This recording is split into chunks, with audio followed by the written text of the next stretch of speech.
crying. It's almost since we got here. Dad?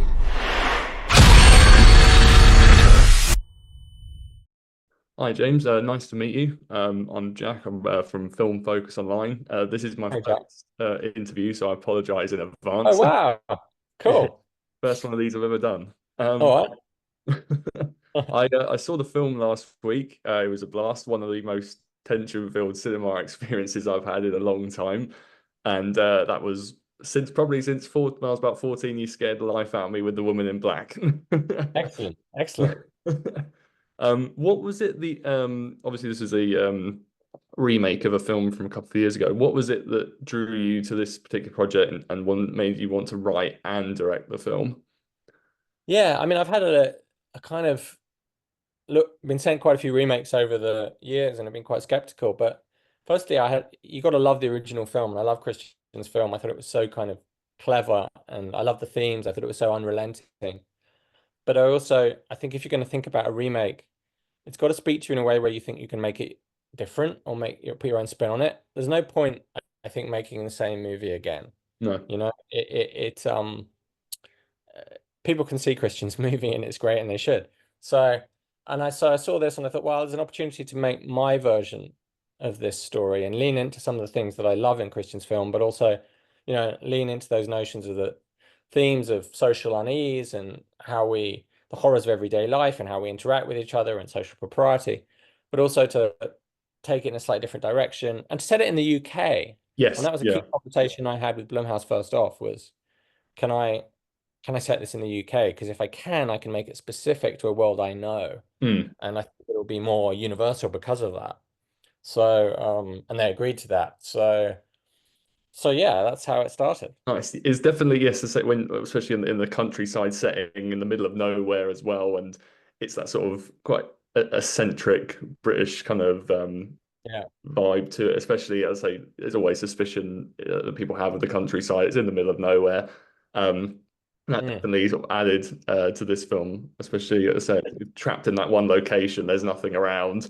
What could possibly go Yeah, well, wrong? it's interesting. Like the Americans are brilliant at kind of mythologizing their own landscape. They do, whether it's, I don't know, Las Vegas or Monument Valley for Westerns or New York or wherever. And we're not great at it in this country. We have this brilliant resource that we don't use enough. And I'm passionate. I've done it before, Woman in Black and Eden Lake, whatever.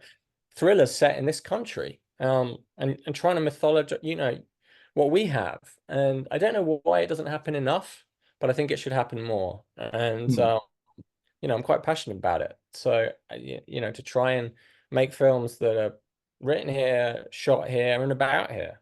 Yeah, especially on a like a big wider release, obviously with a big Yeah. studio and production behind it as well. It is rare to see. And it's Mm. definitely one of the like refreshing aspects I picked up when watching it. Good.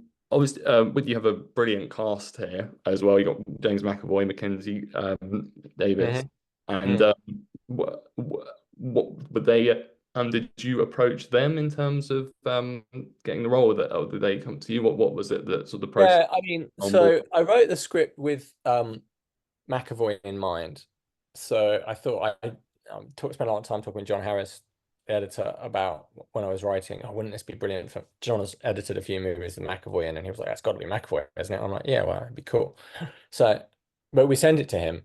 But you never tend to get your first pick in a movie. It's very rare. Yeah. People lie all the time. Oh yeah, yeah. I always wanted John, and it's a nonsense, right? But he was literally the first and only person I sent Paddy to, and he read it and was like, "Oh yeah." And so I met with James, went around his house, and we had a cup of tea and had a chat, and he was very cool and very smart. And we saw the film, happily saw the film the same way, which is always good. Otherwise, you're a bit screwed. And so so that started, and then once you got James, you're kind of aware of the races because he's sort of like actor bait. Yeah. He's so much respect in the world that you kind of go, okay, we've got this film and we've got James McAvoy, and then it's like, oh, great, okay. And so Scoot and Mackenzie were just actors that I admired massively in different ways for different things. And so, yeah, approached them both and met them both. Well, Zoomed with Scoot because he was in LA, and Mackenzie lives in London. And yeah, it was just So it all came together very nicely. The film came together like ridiculously quickly. It's just it never happens like that. I think I'd finished the script in November and we were like in prep in March. It was crazy. It just usually it's years and years. So yeah, it was fantastic. Oh, brilliant. Was there a particular sort of sequence or set piece that you remember fondly, or was either like a great day on set or more possibly a more challenging I day mean, so on set? many great days on set. I mean, I think probably Cotton Eye Joe. It was Yes, yeah. it was beautiful weather. We were outside. It was quite a hardcore scene, Yeah, but it was just it was a laugh. That and probably Eternal Flame in the car with Ben and with Paddy and Ben, yeah, Scoot and James trying to not to crack up. I yeah, mean, they like literally even after the take in the movie, like maybe 16 frames after that take, both of them just corpse and just, because they were really struggling to try and hold it together. But they're a good fun. cool. I've just got the warning on here 5 minutes left. I was just going to say, was there any other um, film that you would potentially like to put your own spin on or do a readaptation for in the future at all? If you had to think about that at all? No, I mean I don't. I've just done a kind of a remake, a reinterpretation of another movie. I haven't got anything in my that I'm writing something in my own at the moment. Oh, Whether I end up that's what I'm doing, who knows? But yeah, I'm led by story, yeah, you can overthink, is it this, is it that? And there's a lot of noise around these things.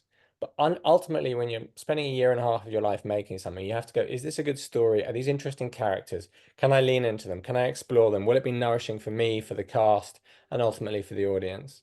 And I felt that that's what this film would give me.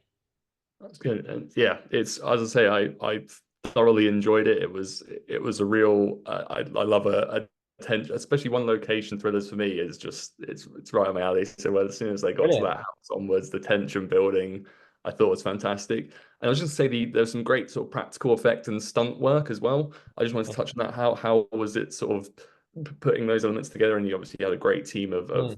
prop making and stunts because there's some pretty Yeah, steep. yeah. I mean, I've got a guy called James OD that I've worked with for quite a long time, and he's got a great team. Um, it's very technical when you to get into stunts rightly because it's dangerous. Yeah, So, but it's important that they have time to prep, and there's a lot of wire work and stuff like that. People on ropes and harnesses and yeah, there's always more stunts than you think in a movie. Like somebody gets hit, something happens, someone trips over, you yeah, know. So yeah, it was. I tried. The key thing for me was trying to keep it, I think, kind of fumbly. yeah. I don't. I always joke with Jimmy that like don't add in another judo roll. No, I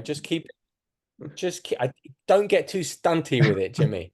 And he laughs about it, but he knows what I mean. Is that I yeah. can't stunty stunts.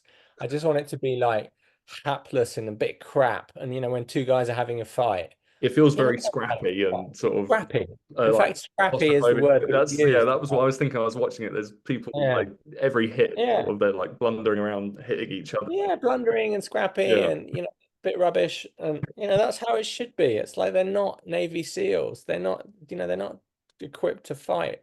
So it's important, when he jumps off the building, his leg, yes.